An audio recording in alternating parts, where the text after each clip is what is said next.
eo amin'ny vaovaon'ny fanabeazana kosa indray dia Androany notokanana ny CEG etsy amin'ny kaominina Ambohimalaza.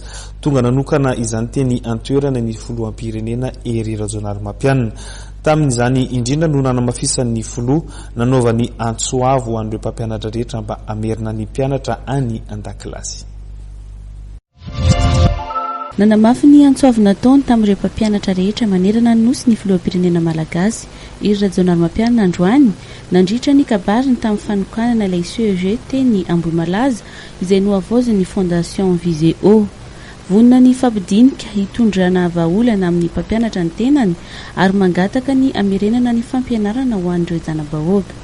Mpampianatra ke zao miteny aminareo zao mpampianatra mahafantatra ny fahasahiranantsika mpampianatra malala ny asarotan'ny asantsika mpampianatra malala ny fahasahiranana indrindra rehefa andeha any tany lavitra any ny mpampianatra fa nangatahako aminao de zao tsy vitandray andro ny fampandrosoana ny firenena, tsy vitandray andro ny famahana ny olana rehetra zay ny anjady tamin'ity firenena ity tao anatin'ny 10 taona mahery.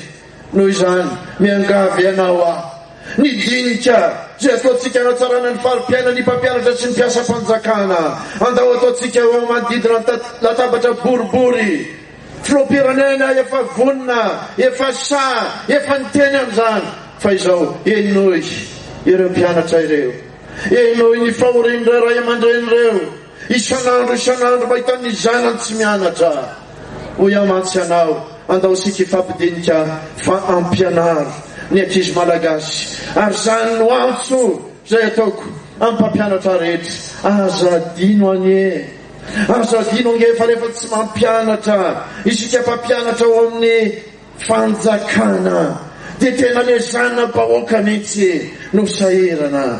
Ny fondation Viseo moa no nanatotosa ny fanamboarana ny ministera ny fanabeazam-pirenena kosa no nanolotra ny tablabon misa 70 sy manuel misa 100. Manana saina masaka tsika zany zay vao mavita ny zavatra lehibe mavita ny zavatra le tsara zany sady nareo rapity zany nareo ny karakaran'ity firenena ity zany. Zavatra faharoa sotra betsaka mihitsy amin'ny mpiasa rehetrarehetra amin'ny Viseo zany satria niasa mafy zareo dia ity zavatra ity zany dia karamany asa nataonareo zany. Tamin'ny taona 1970 no niorina ny sekoly izao nasiana fanavoazana izao no hitarina ihany koa ny trano izay nampiana efitra misa 4 salle de cour misa 2 ary trano fidiovana vaovao.